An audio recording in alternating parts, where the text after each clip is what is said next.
push કરજો જેથી ખ્યાલ આવે કે કયા પ્રકારની સ્થિતિ છે, કયા પ્રકારની આ રફતારનો કહેર હતો, કારણ કે એક વ્યક્તિને તેને આગળથી ઉડાવીને આવી રહ્યો છે અને તે ગાડીની ઉપર સવાર છે, એટલે કે બોનેટની અંદર ઉપર એક લાશને તે આગળથી ઢોળતો આવે છે, એટલે કે એક જેને આગળ તેને અહીં થોડા આગળ જવા દો, થોડા હજી આગળ જવા દો, જો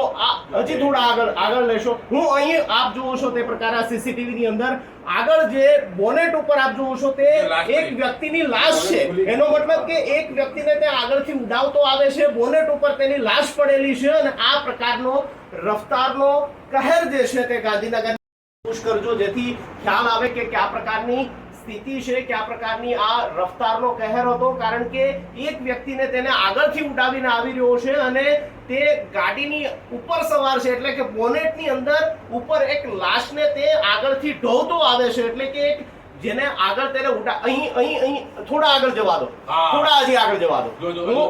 જો હજી થોડા આગળ લેશો, હું અહીં આપ જુઓ છો તે પ્રકારે સીસીટીવી ની અંદર આગળ જે બોનેટ ઉપર આપ જુઓ છો તે એક વ્યક્તિની લાશ છે, એનો મતલબ કે એક વ્યક્તિને તે આગળથી